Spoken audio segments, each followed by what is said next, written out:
It all began in a peaceful community, a place that had never known evil until now. They slime. We got a new dead body showing up every 10 minutes. There's something down there that's killing me. They got into the water system. Now they'll get into your system. It has 3 or 4 rows of teeth. It's exactly what you think it is. Oh, hey, it's my Kung Fu professor. What's the story, Chow? Oh, I am out jogging, and next thing I know, I am on ground. Something I eat. Bad chop suey. So long. Take it easy. Hey everyone, welcome to another episode of Sleazoids, the podcast where we go down the rabbit hole of 20th century genre fare, from the most influential canon classics to the trashiest exploitation films we can get our hands on, and invite you to tag along in helping us create a canon of sleaze. Each week is a double feature grindhouse style where we discuss 2 films loosely related by subject, genre, actor, filmmaker, or franchise. And at the end of each episode, along with our honorary Sleazoids, which you can become by subscribing on Patreon, we decide on the official ratings and rankings for every film that we cover. Patreon subscribers also get an on-air shout-out and 2 bonus episodes every single month that we have been doing for like 8 months or so now. Yeah. So there's like 16 episodes back there waiting for you to pull the trigger on them. Tons of hours of content. So if you haven't become an honorary Sleazoid over on patreon.com/sleazoidspodcast, consider doing that. That being said, we actually do, because we are so terrible at this part of the show, the housekeeping part, we didn't thank any patrons last week, and there's like 6 of you now. So thanks so much to, oh God, this is the worst part every time, Nathaniel Feeweger. Nice. Thanks, man. You're awesome. Dan Mercurio, the Soda Spider. Very nice. Got a superhero. Alex Harnish, David Fenton, and Aaron Nash. Thanks so much, everyone. You guys for are awesome. Jumping into the sleaze with us. Heads first. Yes, right into that dumpster. Yeah. Thanks so much for joining us. And the only other plug for the week, as always, if you guys are listening on iTunes or Stitcher, wherever you're listening, if you guys have been liking the show, give us a good old rating and review over there. It helps us find new listeners every week. And that's it. Do. Those are, we've sold out. Those are the plugs. Yeah. We're done. As always, I'm your host, Josh Lewis, and joining me, Jamie Miller. my Welcome co-host. Welcome back to another episode where we're going to go into the trash once again.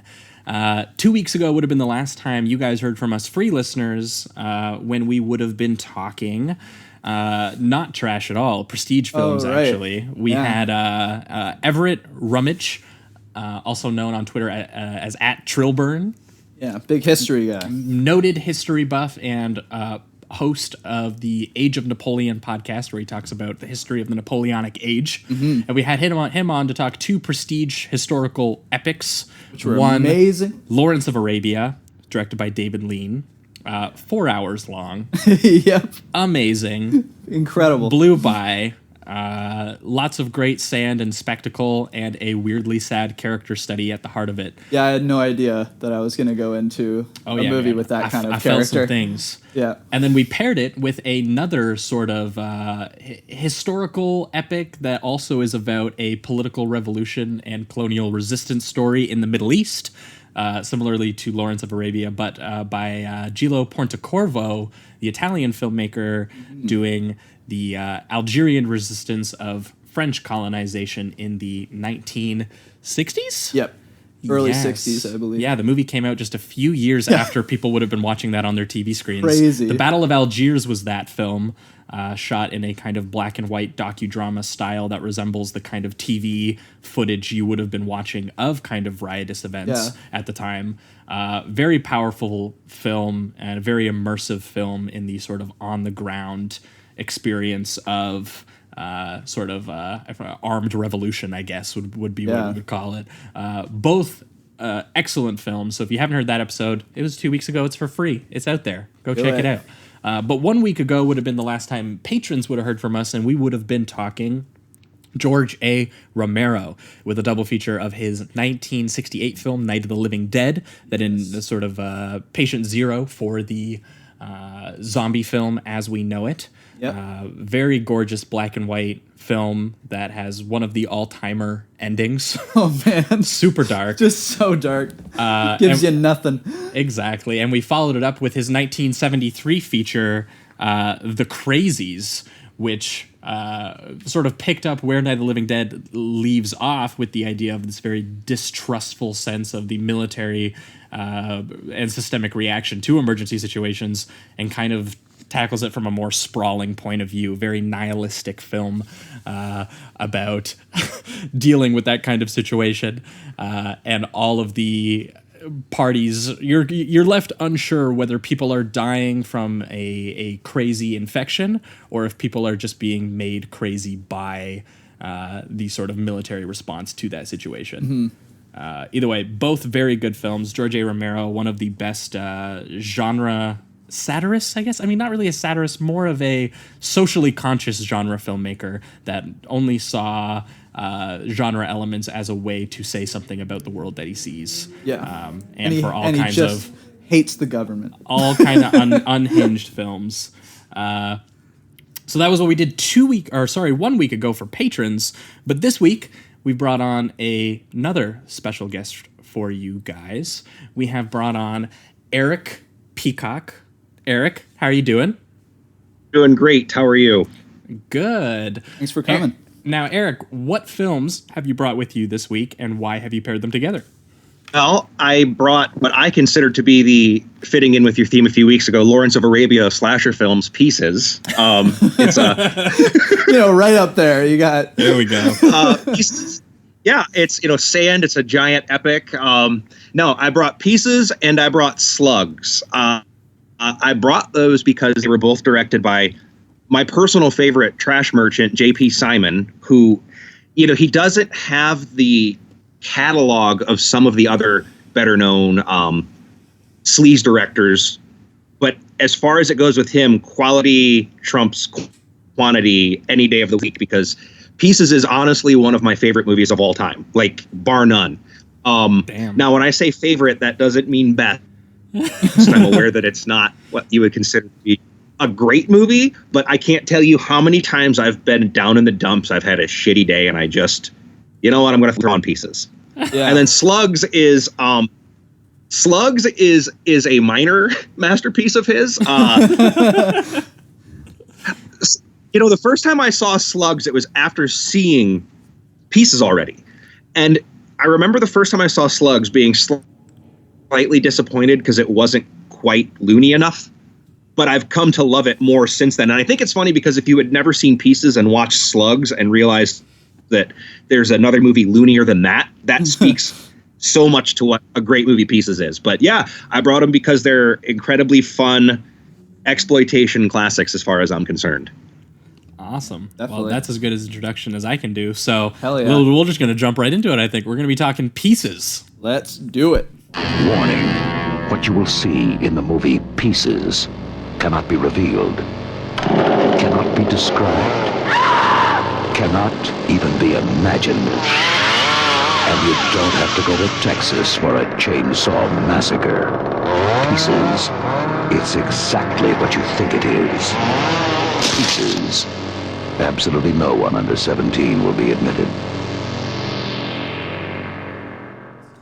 All right, we are talking Pieces, the 1982 film directed by J.P. Simon. Thank you so much for telling me I could say J.P. Simon, just doing it first, because I can't do the... I might be saying it wrong, but...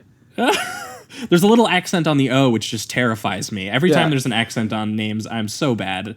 And not even going to bother trying. Yeah. I prefer to just write names. That's just how it goes. I can never get that wrong. But J.P. Simon... an exploitation filmmaker, we will say, when we're talking about technically his two most popular films, which is, it made me want to go and check out maybe some of his lesser known things, like what is this, Extraterrestrial Visitors? Well, I will tell you right now that The Rift has Arlie Ermy, and The Rift is incredibly fun also. The Rift came out at the same time as like The Abyss and Leviathan and Deep Star 6, and like when there was like a whole slew of underwater monster movies. He did The Rift, and Arlie Ermey's in it, and it owns. It's not as good as Pieces or Slugs, but it's still really fun. So nice. This has got to be the guy they went to when they needed a knockoff of a hit movie done for cheap and done well, and done with enough shock factor that people were like accepting of it. Oh yeah. They were like, this is different. Yeah, exactly. Because Pieces is notoriously a Texas Chainsaw riff. Its own marketing campaign said, you don't have to go to Texas for a chainsaw massacre. Watch Pieces.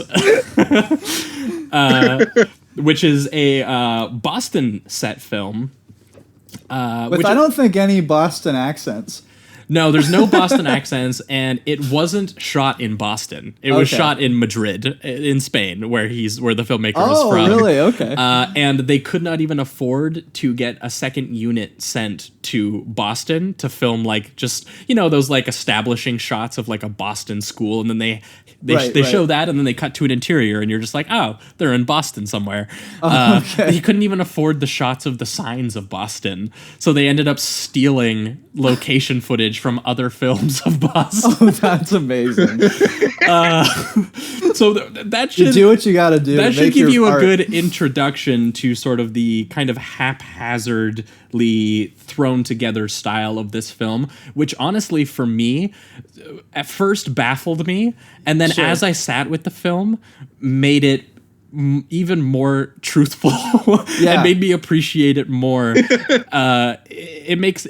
brings its title into something meta, this idea of that he's just haphazardly thrown these mutilated pieces of scenes from American films that he's seen and just been like, that's a film. Yeah. That's an American film. I don't think this guy's spoken or been to America or spoken to anyone there. It's got a chainsaw. It's got boobs. Yeah. It's got, a dean. It's got sex-crazed teens saying teen lines. Some of the best. They love smoking pot and they love fucking on a waterbed, baby. That's what it's all about. But I lost my mind when that line popped up. Oh my God. That was basically my review of the film. It's incredible. It's like, go see it. Well, I don't know if you noticed this, but at the beginning, the opening scene, there's a really fun actually, this is how big of a loser I am. I own that on both DVD and Blu-ray because I had to upgrade when it came out. Nice. But there's an audio track where and I don't usually like these, but it is pretty fun, where they played an audience reaction at the Alamo Drafthouse to watching it. And something that I picked up that I would have never noticed before, because the crowd starts laughing at the first scene, and I'm like, what is so funny? So the opening scene takes place, and again, if you rewatch it ever, which I hope you do, because it really does get better with every viewing, I think. Or at least upon rewatch, because you catch things. But the opening sequence with the kid in his bedroom, and it takes place in like 1940 or 50. There's an establishing shot, a cut-in shot of a telephone, and it's a touch-tone phone, which didn't exist for like 30 years after that. And it's just this, like, again, it's just these little things that just make it so inept and so, like, even at its most problematic, which I don't care about that, but I mean, it's fairly misogynistic. The whole scene with the kung fu instructor and the bad chop suey that's just so weird and random. Like, you can't get mad at it though, because it's almost like a puppy that like shits on your carpet. You're just like, you don't know better. You don't know any better. There's so many little things like that make it so charming. Yeah. It's a wildly incoherent, like inscrutable film that I didn't get on its wavelength until about halfway through the film, and I was like, oh, this is its charm. Yeah, that this film is so just assembled from a bunch of mutilated pieces itself. And and it has some absolutely great moments when it comes to the character of this film, like the blonde woman that does the three bastards in a row, just like bastard, like it's just so epic. And it's one of those things that I'm surprised I haven't honestly seen memed yet, because it's just not that it. I thought it was great and it works well with the movie. Honestly, the whole charm of it is kind of revolved around that kind of humor and moments. But I am very surprised that this movie has not been memed to shit yet. Well, no, it's because it's so. I know. It's not fair.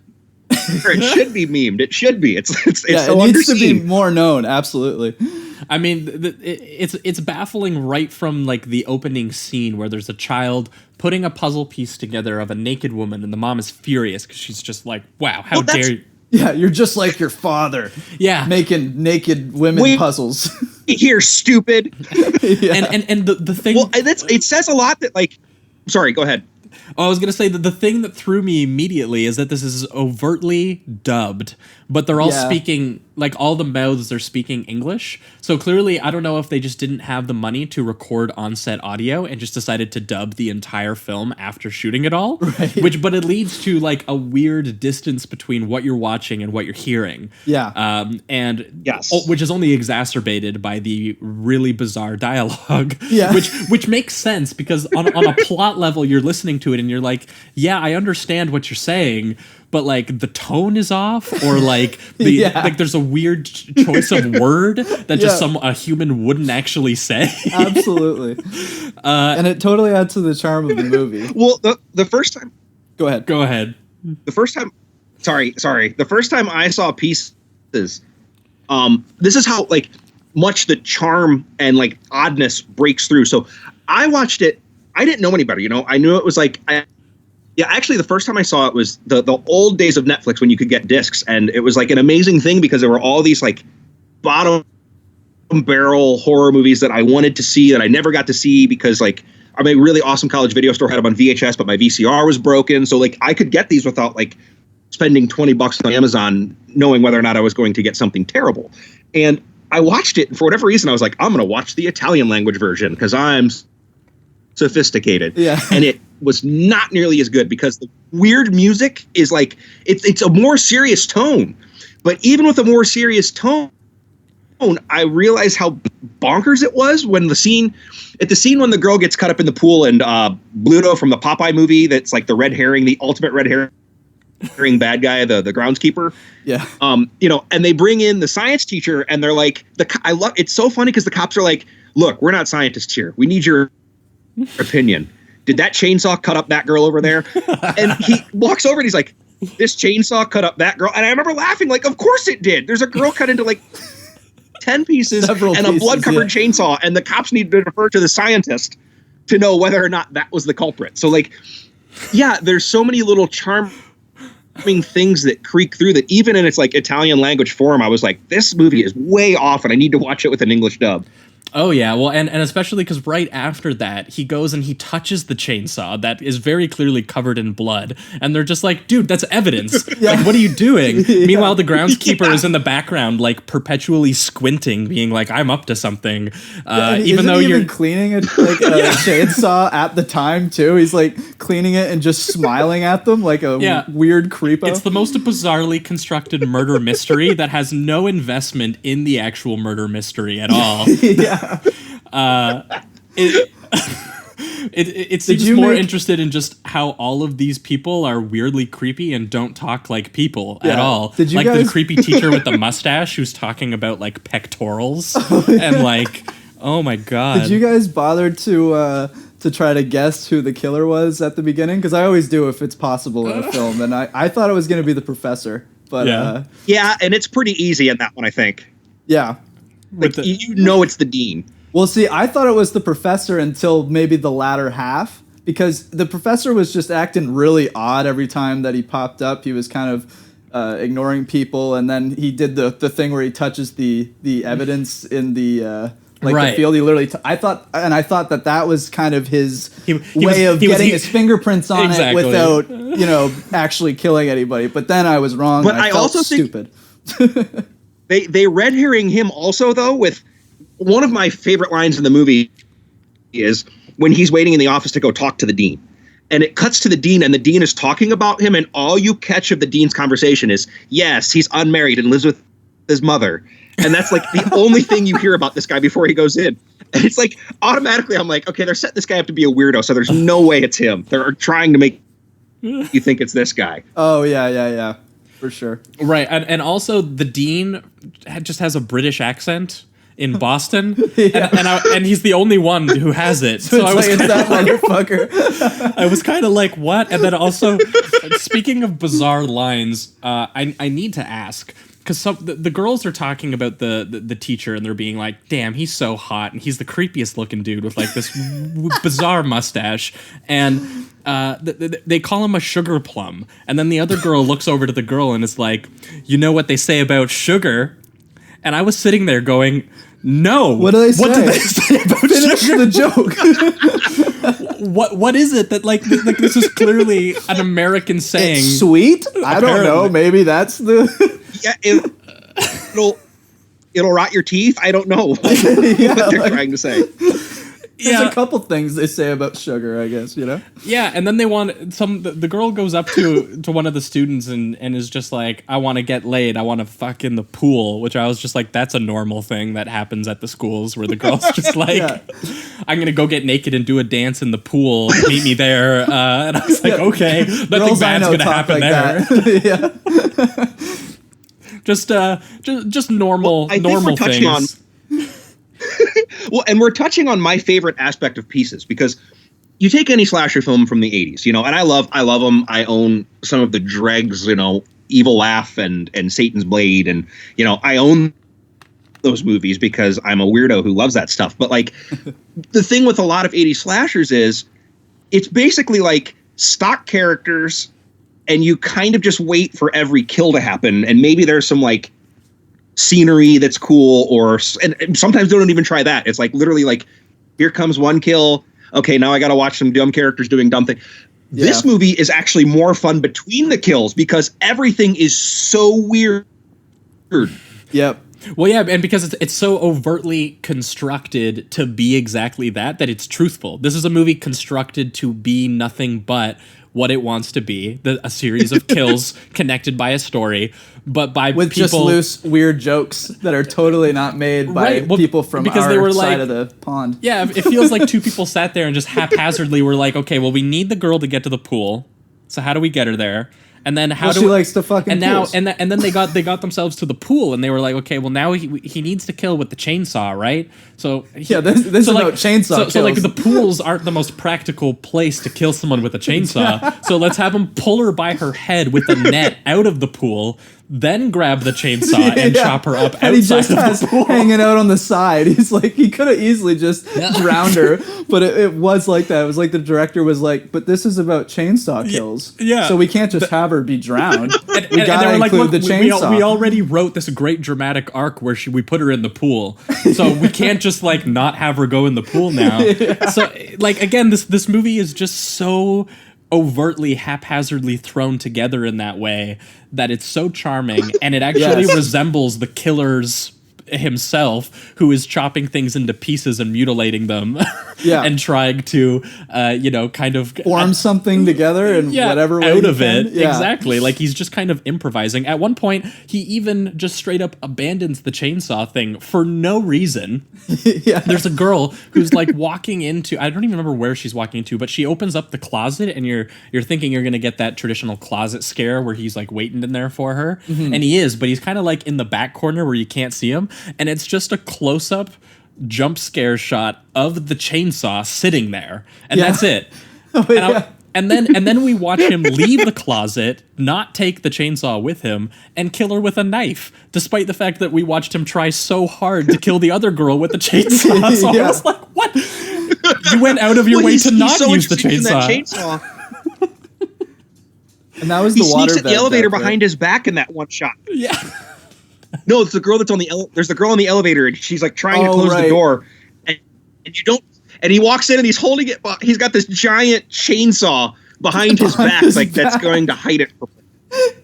And she's just like, "Oh, I don't recognize you. Come on in." Even though you're totally hooded, masked, can't see your face, obviously have a hand behind you with holding something.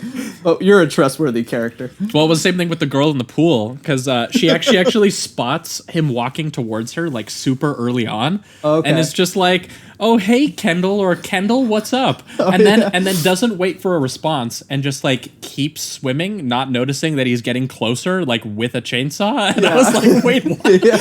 And also, I mean, and I'm just misremembering where she was when he's on like the other side of the pool. Her, but you'd think that she'd just be like, "Oh, I'm just gonna go to the other side of the pool," and I have totally destroyed your plan. Yeah. Meanwhile, we haven't even got to this part because there's this whole bizarre story of this guy who, motivated by some sort of like weirdo Freudian psychology, wants to chop women into pieces because he got started by killing his mom, I guess. Yeah. And then so while that is happening, that is the sort of kind of the broad construction to have a bunch of excuses to chainsaw people. But while that's happening, we have like this almost rompish style detective hunt. Yeah. Where there's this cigar chomping charismatic detective who's walking around overtly being terrible at solving this case and sending with full confidence about it. A young tennis star undercover in the school as herself, a tennis star, to infiltrate with a high school student or with a university student to go and find the killer. For some reason, these two are the ones to do it. And it's in their story where we get that bit with Bruce Lee, or Bruce Le, who is Bruce Lee minus one E, who is a literal Bruce Lee knockoff actor who the producer said had to be in the film because he was making Italian kung fu films in Rome, and he said, you need to include him in your movie. So that's what the 10-second cameo is? The 10-second cameo of him running into the tennis star, who is an undercover detective, and he like assaults her and then blames it on bad chop suey. That was the dude. Because I thought it was going a whole different way. I'm like, oh, are you telling me that this foreign dude is turns out to be the killer? Maybe they'll link it up somehow. I don't know. Yeah. And then they just right away turned it into a joke that that doesn't really translate. But and then because he never of the comes weirdness, back. It's still hilarious. Yeah, and the kid is just like, oh, that's my kung fu professor. Hey, professor, how are you doing? And then he's just gone. He never comes back into the film in any kind. So like, beautiful. and like this is the more dramatic side of it, because like that's what, like, you know, we're watching a series of kills take place by a guy who just is upset with his mom. And then we're watching the people solving it who have no idea what they're doing, no reason to be the people who would be the ones to solve it. No, it doesn't seem so. And they just they're sort of our observers of all of these really, really horrifyingly crafted deaths. Yeah. Which I looked up. They used all kinds of animal carcasses and like pig entrails and stuff like that. So the bit where he's chainsawing the girl in the elevator and it looks like a chainsaw is tearing across flesh. Yeah. That's literally just a pig carcass that they used where the guy is just going right through it. Oh, damn. Something else too is like they always show the aftermath of the bodies. Like they'll show the initial murder, but they won't show a lot, given that they have limited technology and all that. But but then when they show just the bodies laying there, it's always just like a pool of blood and like body parts sticking every which way. And I was like, damn, those images are pretty gruesome. Yeah, no, the kills are very impressive, and the one that stood out to me the most, which is like the only one done in like slow-mo for some reason, and echoes the really bizarre line about smoking pot and fucking on waterbeds, where a dude kills. It's the one where he kills with the knife and he's stabbing over and over into the girl with the knife, through the mouth. Right through her and into the waterbed, which pops in slow motion. Right, and then it turns into a pool of blood. Yeah, the water and the blood all mixed together. That was a great kill. It's strangely beautifully like filmed. it does seem very artistic. Yeah, for sure. And then you realize that it's also echoing probably one of the most bizarre lines of dialogue in the film. The fucking waterbed thing, right? Yeah, and you're just like, what is this movie? Right, you connected a piece of dialogue that I thought was totally just a throwaway funny line, and then you made it the center point of the kill. Like it's for some reason thinking about American this stuff, teenagers in the 80s love waterbeds. Like foreshadowing, my friends. Oh, yeah, exactly. Poetry, it rhymes. I just did not right? think it was gonna happen. I was like, that waterbed line has just got to be a fucking throwaway line. That's amazing, and to actually incorporate it in a movie like this, I was impressed. Oh yeah, he went full circle, and I appreciate it. Yeah, it one of the odder things. Well, I mean, there's so many odd things, and obviously we'll get to it because we're not through there yet. But we still haven't talked about the ending, which is like the most "what the hell just happened" moment. Oh yeah, possibly ever in a movie. So but good. the girl skateboarding at the beginning who skateboards very slowly into that big piece of glass or mirror. Classic comedy. For some reason is what sets off the dean into his killing spree. Right. Yeah. Oh my god! And it makes no sense. I completely really forgot doesn't. about that part, but that's true. There's the two dudes like walking with the glass or the mirror or whatever, like the classic cartoon. Like, Yeah, we're just for gonna real. walk through the street holding this giant thing, and then the girl runs into it. Yeah.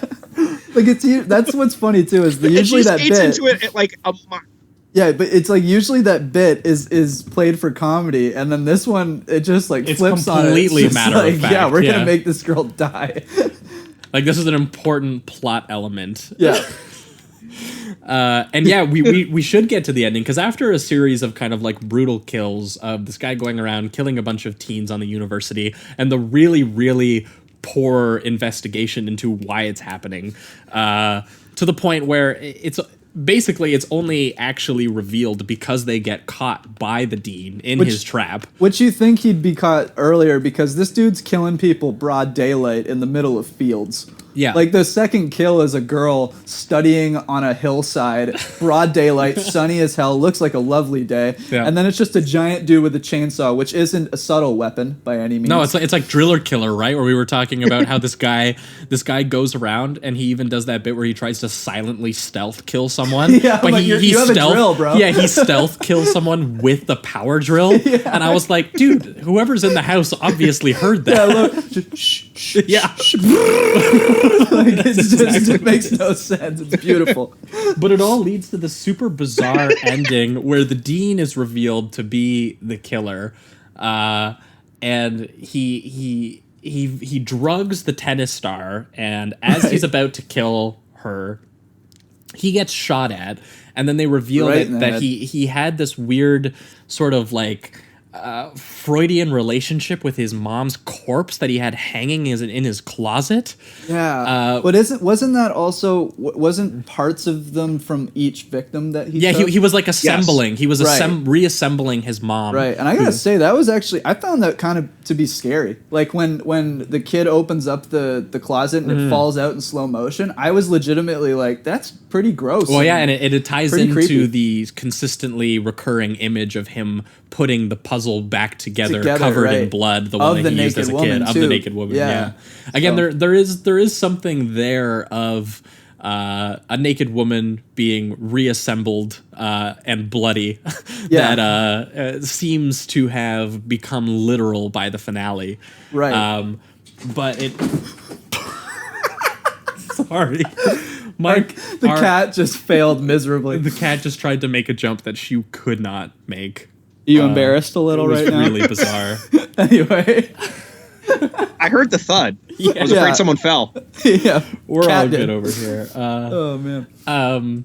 But yeah, so the mom falls out of the closet after they've shot the dean in the head, and then you kind of think of, you just be like, so teen, you want to join the police force? And like there's this kind of like weird like, we saved the day despite the fact that Did like nothing, tons of basically. people died. Yeah, and yeah. they didn't solve it until it was so overtly obvious that Until the like, last girl was about to be killed. Basically. exactly, like they were so terrible. And even then, they were like this close. She was this close to being strangled. But then, at the very last second, the corpse that's been reassembled of his mom briefly like reanimates and pulls the teen's dick off, Right or off. something, and you're like, "Wait, what?" yeah, and it cut to credits. right. Now I do have a theory. Okay. Because this kid, and it's so briefly set up, and that's why I think like because I was confused, and then I tried to remember a few things that happened with that kid, and the first thing is he tells his friend not to tell them about the half hour that he was gone because he was out making out with a chick or having sex with her or something like that, and he's also seeing somebody else. So throughout this movie, he sees multiple girls, and then they get killed. So what I'm thinking is that they come all back to life to rip this guy's dick off for revenge. Because they're just like, no, you're right. Yes. Wow. I did not piece that together at all. Yeah, you hit the nail on the head. There's only one dialogue part about it, like that sets it up, kind of. Because this corpse is made up of all their mutilated bodies. Right. And then there's a great moment too where he's having sex with the one girl who I've never apparently she was being too enthusiastic and he wasn't a fan of that. And so he goes, like, shut up. Yeah, he's like, hey, you're making me feel too good about myself. I'm getting out of here. And so he gets out of there, and then she has the funniest fucking line, which is just like, I'll be quiet, you can gag me. And I lost my mind. I couldn't believe that joke was in there. And by the way, that joke is also in Forgetting Sarah Marshall. Just for random trivia. This movie made me feel so many types of things, man. Oh my god. It's the funniest shit ever. I was losing my mind at that scene. Well, it was great. That's awesome that you put that together, because I did not gather that at all, and I was mostly left baffled by the ending, but now I like it even more. Yeah, right? Exactly. There you go. Well, and here's the thing, like, you should never think this deeply about Pieces, but honestly, there's this weird, I mentioned earlier that it's like a problematic movie and there's like women in peril and it gets really misogynistic. Like you see the one girl pee her pants in fear, which is like weird. But like at the same time, this guy character, he's the hero, but he's also a fucking scumbag. You know, like and even gets his. And he gets punished at the end, which almost plays against the whole misogynistic aspect. Like the dickhead guy gets his at the end. You know what I mean? Yeah. I know that probably was not J.P. Simon's true intention. I mean, it was intended, but I don't think that it was like, I think he just thought it was a cool idea to have this guy get his dick ripped off. You know, I don't think. Absolutely. But there is like a tangible through line of women being brutalized and then getting a brief bit of revenge on one of the guys that was being shitty to them. Coming back from the dead in order to do so. It's pretty awesome. Yeah. Wow. Well, I think that might just wrap it up for Pieces. Eric, this is the part of the show, the reductive rating round, where we remove all of the words, all of the nuance that we just spent discussing it, and we reduce the film between a number between 1 and 5. And also, we've turned it into kind of like a closing statements part. So I'll go first here. I'll say Pieces was actually a pretty high 4 for me. Yeah. When I finished watching it, I had no idea. I didn't even rate it at first because I was like, wow, what was that? I was so thrown off by the movie. But sort of like retrospectively piecing the film together and how its own haphazard assembly actually plays into what the movie is about, and almost makes the kills and the bizarre construction and dialogue honestly kind of not just charming, kind of like impressive, like almost that it like you couldn't get a better film out of this if they tried, right? Like almost like all of the stuff that they did wrong only contributes to what actually makes it work. Exactly. And so yeah, for me, I was, the kills are brutal, and again, I discovered through talking about it that there is actually kind of a through line about all of the brutalization kind of coming back.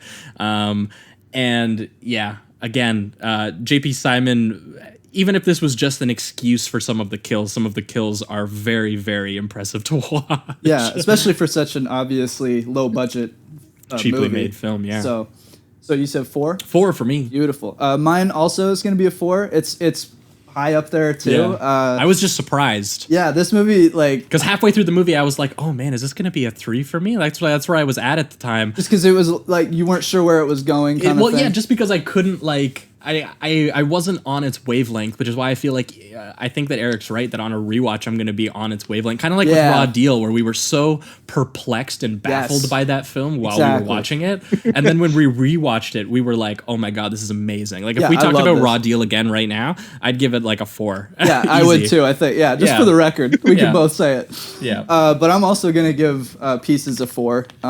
It's amazing. It made me laugh in, I guess, some ways that were intentional, some ways that weren't, but it all added to the charm of the film. The kills were amazing, especially for such a, the low budget that they had. They were really inventive with how they showed, flesh being torn, and then they'll cut to a different image to kind of connect that with for your brain.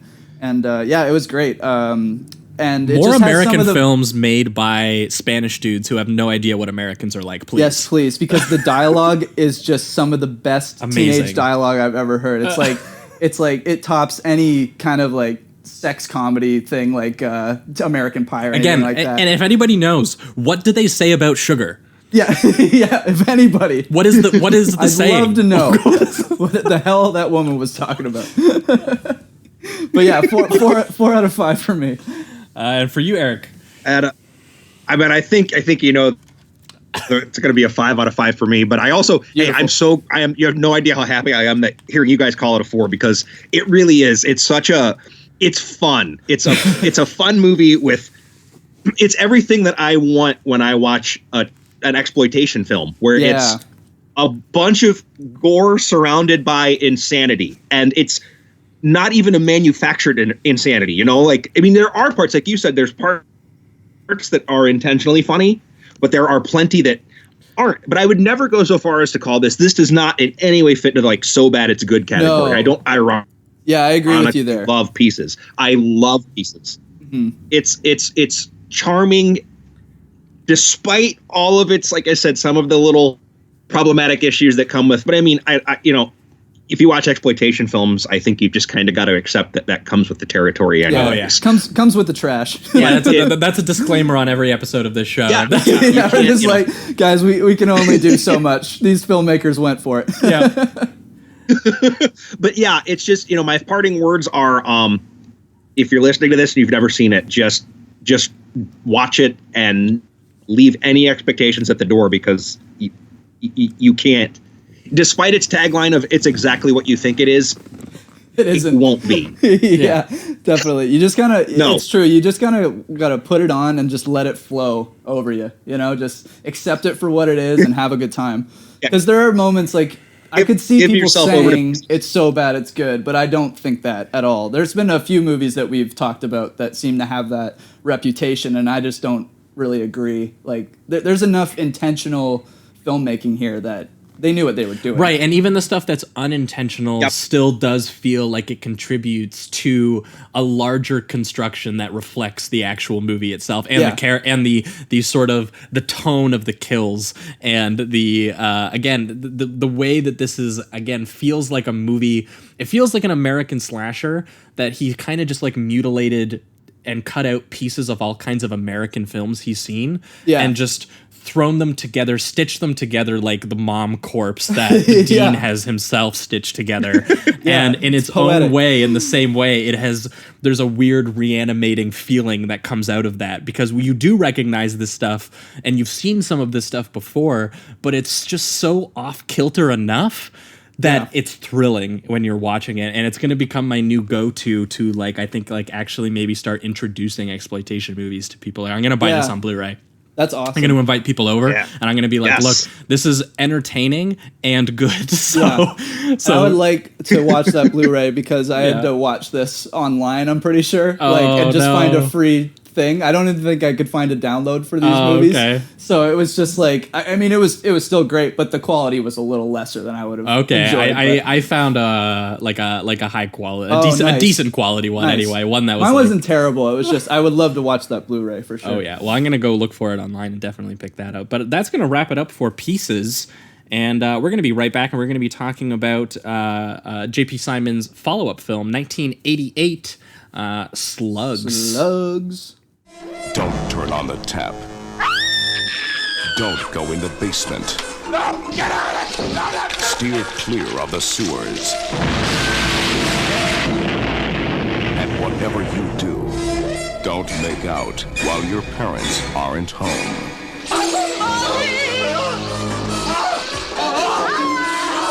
Slugs. It may be the most shocking movie you will ever see. Slugs. Okay, well, so Slugs is, I mean, honestly, Slugs could have had the tagline too, though. It's exactly what you think it is, because it falls into that vein with like Squirm or Night of the Leap, any of those movies about killer animals. Okay. Right.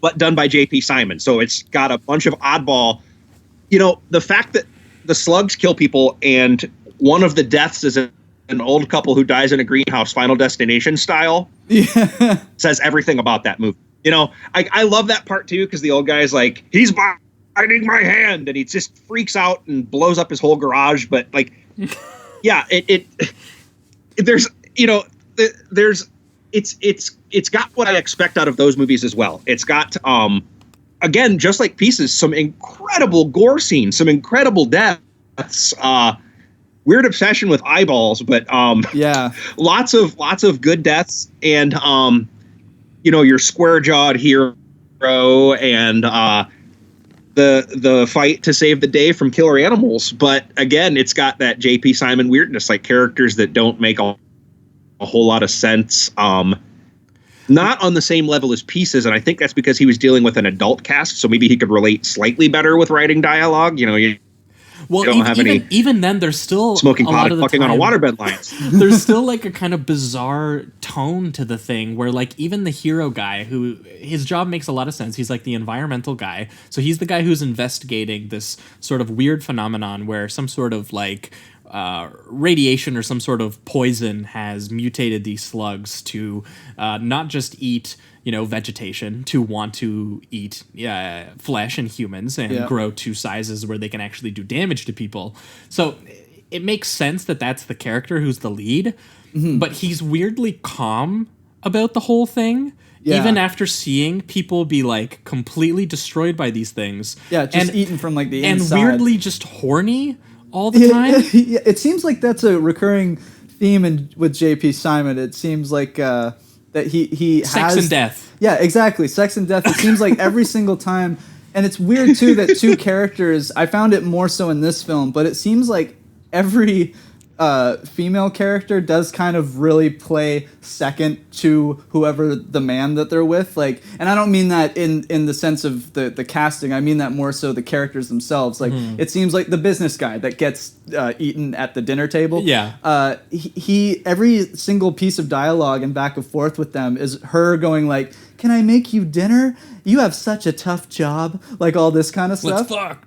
And then it's always like a guy. And he's like, no, we can't do this because the movie has other things happening. And it's focusing on those things, ma'am. Yeah, exactly. And I found that interesting. It seems like every boyfriend, girlfriend, or wife, husband dynamic kind of has that classic, like, the man brings home the bacon and the woman cooks and cleans. Like, it kind of had that vibe the whole time. And again, there is still kind of like bizarre dialogue happening here too, where there's there early on in the film, there's like these kids who kind of like heckle a dude on the street. Yeah, the drunk guy. Yeah, and his whole thing about it is he's like yelling at them and they're just yelling back at him, and then they just drive off and nothing happens. And he just goes, "Those kids could have killed me, but I survived." To like no one in particular. To like the dog he finds. Yeah. And you're just like, yeah, this is a normal thing that someone would say in a normal situation that clearly nobody just wrote. And what's amazing had about happen. that, I like that you said that, because when I heard that, I literally had that same thought. But since we watched Pieces, and I watched this pretty much back to back, I think, and seeing Pieces and then just going into Slugs, I already had that kind of idea of what he was doing. Yeah. Right. So when they had that weird dialogue, I just found it part of the charm of the movie again, and I was like, right back into it, J.P. Simon. Let's do this. You're more primed to like register with its wavelength that clearly he's operating on. Right. The JP wavelength. Exactly. Yeah. Exactly. You were in the zone. That's right. Yeah, and like the hero character also, like, there's two moments in it where he goes from like, when he finds out that the old couple dies in the greenhouse, he's like, "Oh, that's terrible. They were such good people." And like a half second later goes, "Hey, you did new things with the garden." Like he changes emotions. That's what I mean. At the very end of the movie, he's like a destroyed man. He's like, "My friend, he was my friend. I lost him." You know, and they're like, "Well, he died doing what he loved." And he's like, "That's a very small comfort." And then like a second later, he's like, "Hey," to his girlfriend as he runs towards her. Yeah. Right. Like that's what I mean, is that he gets over things real quick. Yeah. He has this attitude where he's just kind of like again, moving forward. Yeah, where like he's just like, okay, we have to move on from this part. So now the character is like calmly and reasonably looking at this absurd murder, and is just like, all right, I guess we're dealing with this. It really is like he kind of instead of like what you'd normally have a character do, based on what happens to them, they would apply different changes as the timeline goes, but it seems like he can only focus on one emotion at a time. And it's very funny. It does add to more humor, but well, and that's what I mean. There's a scene where he's like going to do the final thing where he's like figured out how to kill the slugs or whatever, and he's leaving home, and the girl is like, getting all horned up and like trying to like do it, and he's just like, I gotta go do something first. Yeah, and then he goes, and they do this big set piece where they spoiler alert, like kill the slugs in like this giant absurd explosion, which was clearly like 90% of the budget, which could have killed so many innocent people. Like that's the only thing I thought of. I'm like, I'm pretty sure you're killing more people than the slugs ever did throughout this whole movie right now. You're just not showing the people getting exploded. Yep. Just some kids like on the street like playing hockey. All of a sudden, just boom, like big fire. And then again, he's suddenly he just forgot to include it. After straight facing it the entire time and not even being that friendly with his friend. He's like totally gutted that his friend died in the explosion, with probably tons of other people that were in those buildings that just exploded. And it doesn't try to like explain that at all. No, again, it just writes it off. Hey, it's the solution. We did it. It writes it off. Slugs are gone. There's a big romantic kiss that is completely like doesn't gel with what we've just seen happen at all. Yeah. But like clearly it was written because they were like, this is the romantic ending. This is what you do. This is movies. I feel like that, remember that like studio hack director in BoJack Horseman? Oh yeah. Where he's just like, it's a happy scene. BoJack teaches the Spanish kids a lesson. And like that's what it feels like when you watch this, where he's just like, oh, they romantically kiss at the end. Everyone feels good. Yeah. It's like, wow. Even though like so much destruction happened, we're not even sure if all of them were destroyed. I mean, we're talking slugs here, There could be one, and there is, but again, there is. They show it at the end. That's the stinger. Right. By the way, there's more to talk about, but that ending when it shows the last slug and the zoom in so badly, for some reason, I just wanted the slug to actually have a voice and be like, you thought you could get the last of me? And then it just is like credits. Yeah. I don't know why I wanted it. I honestly thought it would fit the Slugs film. 2, The Reckoning. Yeah, exactly. Coming soon. And instead he like actually wears a uniform in the second one and stuff, It's like Gremlins, they start talking. Again, these movies, these J.P. Simon movies, I appreciate them because they're clearly greenlit very cynically to cater to a certain kind of, we can make it cheaply, we can make it gross, we can, we can put a poster and be like, this is like Jaws, except with slugs. Yeah. And clearly that is where how these movies get made.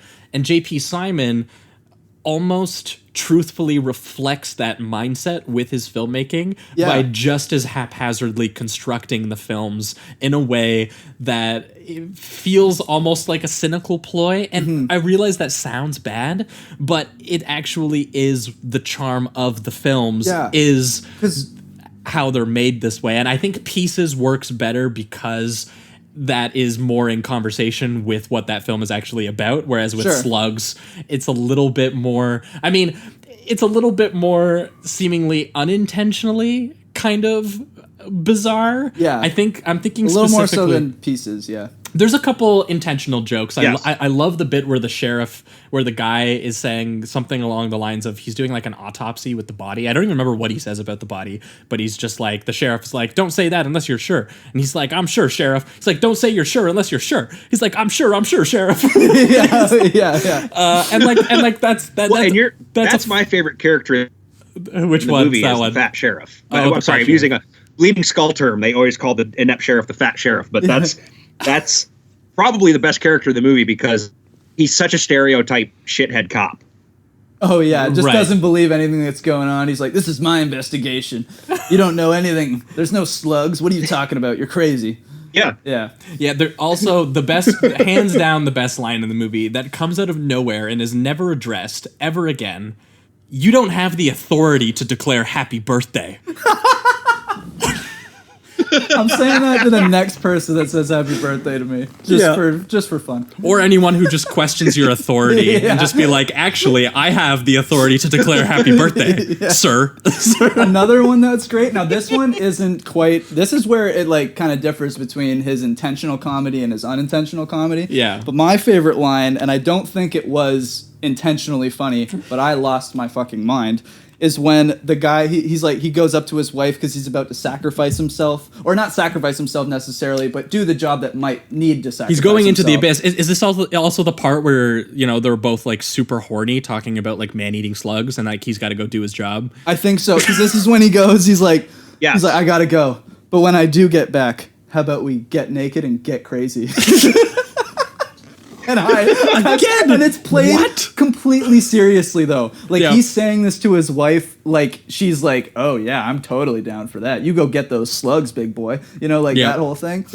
And it's the best. Like I thought it was so funny. Like that was something out of a cheap porno or something. It's great. Well, and again, that is not a line said by a guy who has just watched like exploding bodies and like slugs being like gnawing upon intestines with like spraying guts everywhere. Get naked and get crazy. And I'm just like, nothing gets me horny quite like slugs ripping people to shreds and exploding eyeballs. That's right. Yeah. Oh my God. It's great. I loved that. Again, I don't think I've seen anything constructed the way that J.P. Simon constructs films like this. For real. Yep. It's incredible. Well, and I think if I had to level one complaint at Slugs, I watched it for the first time, and I don't watch it as often as Pieces by any means. I've seen Pieces like an embarrassing number of times, but I've seen Slugs, 7 or 8 times now. And I watched it for the first time in probably a year or two last night just before this. And, I could recite Pieces with my eyes closed, so I didn't bother with that. But Slugs, I rewatched. And one thing, it's incredibly paced, I think, for the first hour and 15 minutes. Yes. It doesn't move slowly. Like there's deaths, it's like he brings the deaths on pretty fast and furious.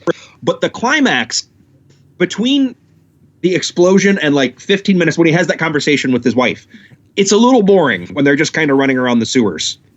It goes on a little too long. It almost takes the steam out of everything, but thankfully it does end like in a madcap enough way. And he just straight up sacrifices his friend, not the main character. J.P. Simon as a writer is like, yeah, this is buddy. We're going to have him die in a really horrible way. He's going to fall into the slug water.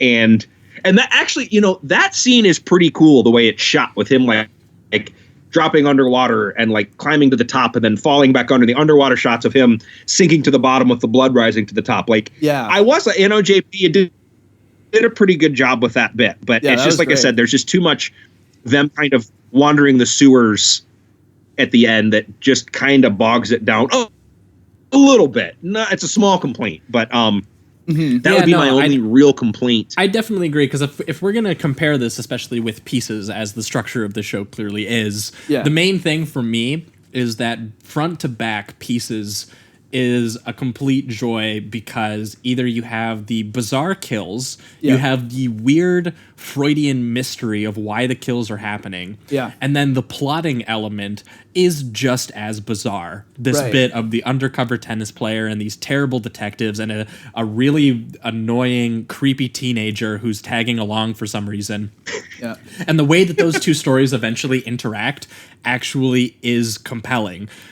Whereas what we get here, unfortunately, I find, is that a lot of the plotting of the there's something bad happening, I gotta go tell the mayor, I gotta go tell the police, and no one's believing me. And like that stuff, there are shades again of that J.P. Simon has never spoken to another human before element, but there's not quite as much as there is in Pieces, which makes No. Again, Pieces for me never lulled at all because Yeah. both I was so baffled I feel by ya. the three different elements of that film. Whereas here, you're right, the plotting, it does get bogged down a little bit in the plotting of lots of other films that we've seen before, which is we need to solve this problem. I was actually thinking specifically of The Blob.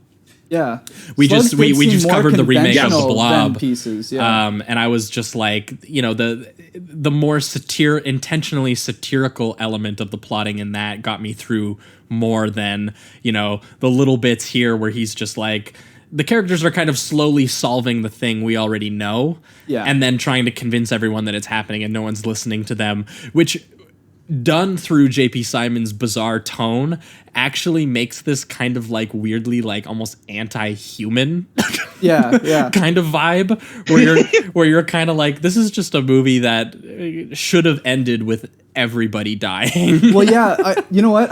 That's funny that you say that because there's even a moment where it's near the end. It's a kill that, and I found it to be actually a little mean, like a little mean-spirited, and it's because there was no redemption for the girl. It's the girl that almost gets raped, so she runs away. Oh, right. And she's getting shit on. She's at the party. No one wants to hang with her, so she leaves. Then she almost gets raped. So then she leaves that situation and runs. Then she falls into a hole, and then she gets eaten by slugs, and then the rapist gets away. So you're just like, damn, I feel really awful about that whole situation. And it wasn't as, it's not fun. So it was like, and I mean, kills are fun, whatever. But with the added rape, right. it kind of I was like, could you at least kill the rapist? Yeah. Now that you've killed the girl, could you just come back to the rapist and kill him? But they didn't, and I was a little shocked by that, to be honest. So that was a little weird. It definitely feels like an odd touch, especially considering what we just talked about with the end of Pieces, right? Which almost justifies all of its weird women killing with a kind of, I mean, because it psychologically orients the main character to want to kill women, and then even has the sort of the vengeful spirit of the women reanimate the corpse in a way, which is just a lot more compelling version of, this one just felt what we like could commonly call misogynistic violence, but this one just kind of is just like, oh, it's just a kill. Okay, they just treat it like a kill. And so you kind of get a bad taste in your mouth about that one. Just really that kill. Like the rest of the kills aren't like that. Like they didn't make me feel bad. No, but that one made the me rest feel are kind of like just bad. a bunch of bougie people just getting kind of like. Yeah. Now there was a gruesome one with the girlfriend and boyfriend, and they just slowly get eaten naked. Oh yeah, that was brutal. And I mean, it's it's you could say it's mean spirited, but it's not in the same realm as the girl that dies at the end. You're right.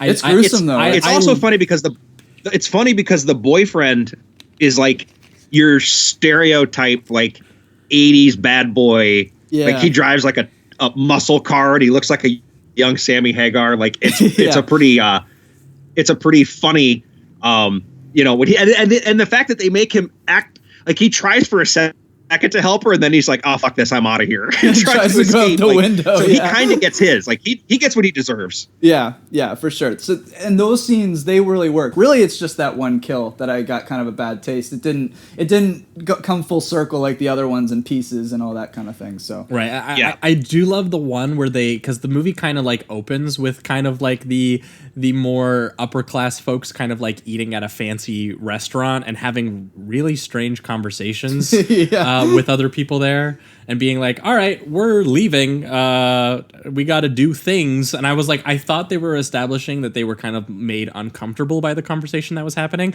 but then they don't talk about anything. And I realized that they were just being like, oh, it's time for us to leave now. And I was like, okay, fair enough. But then watching those same people at dinner have the guy who has like slugs like inside of him because he was he fed slugs by the lettuce or something? Yeah, or what was it? His girlfriend was making lettuce. It was in the lettuce. It was in the lettuce that he was eating, and then the slugs just inside of him take him in the middle of the restaurant while they're all eating dinner. Yeah, and basically his face just melts away. Yeah, and it starts like it's a little bubbling because I don't know if like it makes squirming sense physically. No, like, it it's doesn't. Like he's being eaten from the inside, but the slugs wouldn't be inside his face. So, but they're like his face is melting and things. It works, but see, you know what? I thought the same thing. And okay, so the first time I watched it, I thought that. Even last night, it had been a while since I watched it, and I was thinking, man, this is incredibly like terribly written, but funny, terribly written. Like these slugs that are so aggressive don't kill this guy until he's like doing the most important business meeting of his life. Like the cop who's one day from retirement like, gets killed. Wait for it. That kind of wait timing. For but it's not the scientist, the weird British scientist that the main character's friends with, that like out of nowhere they're like, oh, let's go talk to your scientist friend. He explains that they're not slugs that killed him. They were flukes that only affect the blood of slugs, but they had somehow gotten to a point where they could affect humans. So it's radioactive flukes that kill this guy, not slugs. Oh, so good job, JP Simon. He threw in some exposition to explain that one away. Yeah, he got me. Damn it. In all fairness, it wasn't as inept as it seemed. I mean, it's still incredibly over the top and stupid, but he at least had some sort of thought behind it. Yeah, well, I can forgive him for that then. I take my critique back. And it's a great excuse to watch a dude's flesh like melt and bubble and squirm before it explodes. Yeah, and not to mention like he's in this rich restaurant. Everyone's just looking at him while he's just like going, it's over the top and amazing. So yeah. Oh my God. Beautiful. His eyeballs guys are out. Yeah. Yeah, and it all just culminates in this sequence where all the slugs are in the sewers and they're being like, this is a big problem, so let's just blow up the sewers, I guess. Like that's like genius. Just kill some dude shitting on the toilet, like just done. And again, this sequence where they actually, again, you mentioned the sequence where the friend dies, which is actually pretty brutal, and then he lets his friend go and ignites the sewers, and manholes go flying, cars explode, houses explode, and like there's so many shots that this is a montage of just explosions, where the implication is that he's like blown up the town. Yeah, and you're pretty much and you're just left watching it, kind of like, what? Yeah, like, is everyone okay? Did we fix it? Hey, look, if you want to make an omelet, you got to break a few eggs. You know what I mean? Yeah. That's what the town was. Exactly.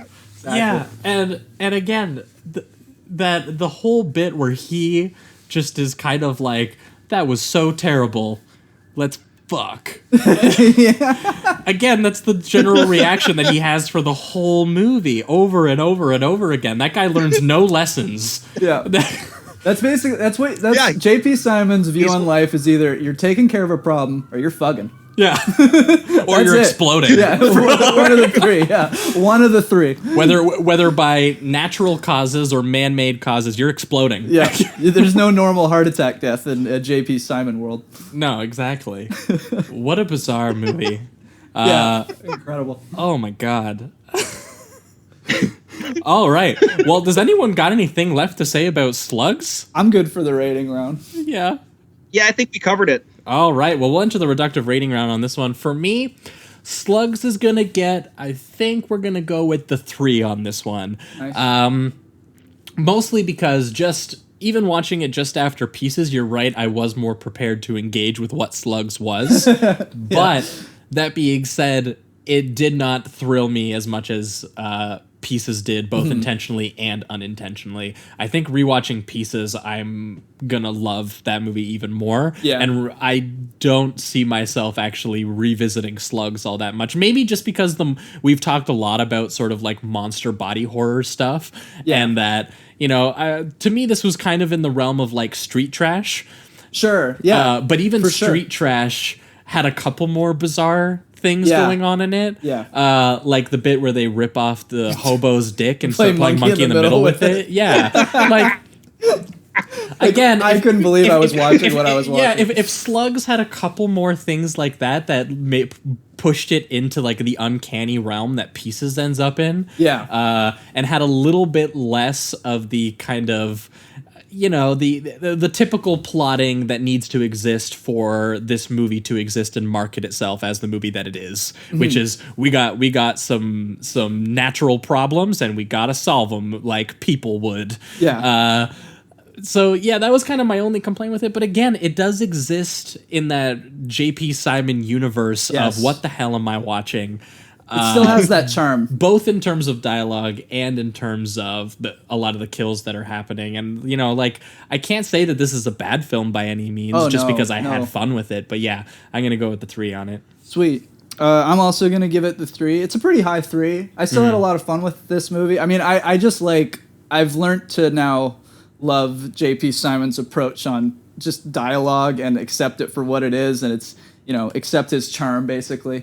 I do agree with you. There was a little too much, normal plotting that just didn't add to the story, really. It kind of dulled it down a little bit. There was still a lot of good comedy moments that I enjoyed. Not as many as Pieces, again. The kills were good. Again, if only the plotting was as bizarrely constructed as the plotting in Pieces, because Pieces has its fair share of plotting, but you're watching it and you're like, the plotting also doesn't make any sense. Yeah. Whereas this one does actually make more sense. Yeah, it's just a little bit more mundane. Typical. Yeah, because of that. Right, and I guess that's what when I'm watching J.P. Simon now, that's what I like is more of the Pieces realm where he just can kind of go ham and go all over the place with it. I want to see his journey to the center of the earth. Apparently, he made a Monster Island movie like that. I put it on my watch list. I went to J.P. Simon. I was like, I got to see more of this guy. That sounds crazy. He also did a movie called Dirty War, which is an African mercenary crime movie. Wow. Okay. I'm down. That's awesome. Another thing that I liked at the end though was when the whole movie he's not believed about the slugs, right? And at the very end, I think it's either he goes up to the chief of police or one other dude that didn't believe him, and he just looks right at him and goes, "You can go to hell." and I lost my mind. Thought that was such a good wrap up to him not being believed at all throughout this entire thing. He's like, "I fucking told you there were slugs, god damn it." And so I like that. Overall, I'm going to give it a high 3. Awesome. And for you, Eric? And I would give it, I would, it's funny. Your reactions are actually better than mine the first time I saw Slugs. I would have probably, if this were my first time watching it now on here, I probably would have been like, 2.5. Mm-hmm. I've come to like it a lot more. It's a 4 for me at this point. Nice. But with everything you're saying, one more aside, Street Trash is incredible. After you guys mentioned, I do want to say that Street Trash is an incredible movie, and I love that the main character is just a humongous shitbag. But as far as Slugs goes, I like the Animals Attack movies anyways, and just seeing it through the filter of J.P. Simon weirdness, even though it doesn't reach the nearly dizzying weirdness of Pieces, it's still got the J.P. charms. The very first scene where that couple's fishing on a boat and it just, it's just to set up that there's killer slugs. But it had me so excited the first time I watched it because it even does the bad dubbing when the guy gets pulled off the boat and he goes, "Hey!" There's that really funny, yeah. Hey that the guy lets out. The first time I saw it, I was like, I'm strapping in. It's more JP. And like I said, it kind of let me down. But I have come to it's exactly what he wanted to make. It's exactly what you would expect from a movie about killer slugs. And, if that's your thing, you're going to like it. If not, it's... But I think your pleas are also fair. Yeah, exactly. You gotta love it. You gotta love the trash with us. That's what we're doing. Yes. Yeah, it's all about that master trash. Oh, yeah. All right, well, I think that'll wrap it up for Pieces and Slugs by J.P. Simon. Eric, thanks so much for joining us and coming on the show. If you've got bringing these bad boys, if you've got anything to plug, this is the part where you do it. I don't. I'm not a SoundCloud guy, or I don't have a podcast or anything like that. So that's. I wish I. Actually, I don't care. I'm glad you guys had me on. I appreciate it, and I'm glad I got to sit and have some in-depth discussions on Pieces. And I'm really glad that I got you guys to see it for the first time. That's incredible. That's one of those movies I have made so many people watch Pieces with me. that have never seen. I mean, people, the right kind of people. I wouldn't. Yeah. I wouldn't be on like a first date and be like, "Hey, let's watch this. Let's watch this Pieces movie." But like, you know, friends of mine who would appreciate it. Heard it's good. Awesome. Well, the whole reason for I'm us glad is that to you get guys people had on. me on, and I had a lot of fun doing this. Awesome. Well, thanks for coming on. And the whole reason we do it is to try to get people to kind of expose to this. Because, again, we aren't that familiar with a lot of this stuff. So someone like you who has deep dived for us to curate is kind of what we look for. A lot of our patrons also are people who sometimes give us recommendations because, you know, we need people going through the gutter so that we can find the gems. Yeah, and exactly. You know, we're kind of like the people who are out there trying to like shine some light on them.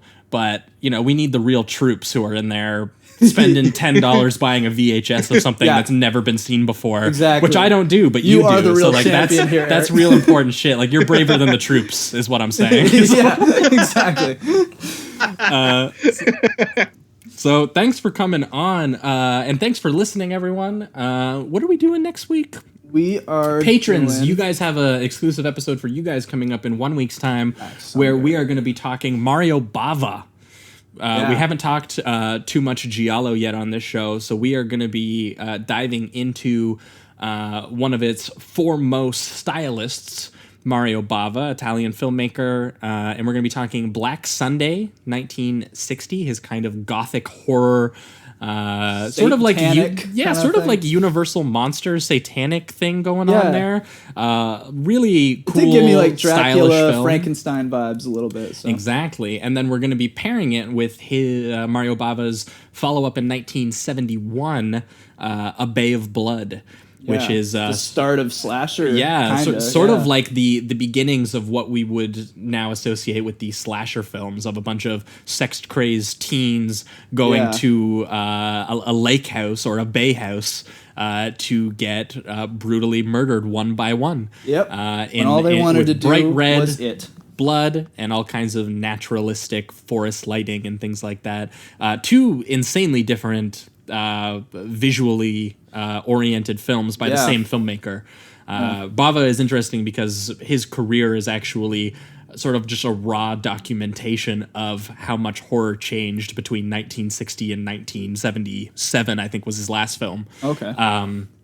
So that's what you can expect, patrons, on your bonus episode next week. But in 2 weeks' time, it's finally here. We're not going to be having a guest on because Jamie and I were doing the original Boys. We're going to be deep diving into the Halloween franchise. Yeah. And we're going to be talking Halloween, John Carpenter, Halloween 2, and Halloween 3, Season of the Witch. And if either of us make the effort, we might mention a couple moments that happen in Halloween 4 and 5 and 6 and 7. But we're going to focus on the first 3. And then we're going to be pairing it with... new one. David Gordon Green's Halloween 2018. Yeah, which you said was good. Which I saw at the Toronto International Film Festival, and I can say is good. Maybe don't yell at me if you don't like it, because I could see it not working for people. Maybe don't email me. Don't talk to me. Don't at me, bro. But at the same time, I think if you're looking for kind of a loving tribute to what John Carpenter is doing in the original for a comedy filmmaker, both Danny McBride and David Gordon Green behind writing and directing that film. The film is surprisingly simplistic and true to the kind of pure, ruthless wavelength energy of death that exists in John Carpenter's original Halloween. And Jamie Lee Curtis coming back as Grandma Jamie Lee is surprisingly vulnerable, and what it kind of has her doing is really, really dark. And we'll get into it when we eventually get to actually record that episode. Jamie hasn't seen it yet, but I had a lot of fun with that movie, despite the fact that I think people might be a little turned off by some of the comedy in the film, which has a little bit too much winking, Wes Craven meta attitude to it. But there was a big difference, you'd say, than Predator doing it, right? Yes, Predator was just boring, whereas there's a pulse to Halloween, even in its comedy bits, which don't always work. We mean new Predator, not old Predator, because old Predator is amazing. Oh, yeah. 1987 Predator is awesome. But Shane Black's Predator, which I also saw at TIFF, was pretty not good. Not too good, apparently. I haven't seen it, So yeah, that's what you can expect in 2 weeks' time. A Halloween episode where we're talking 4 or 5 films on that episode. It's gonna be crazy for us. But again, thanks so much for listening, everyone, and keep it sleazy. Keep it sleazy.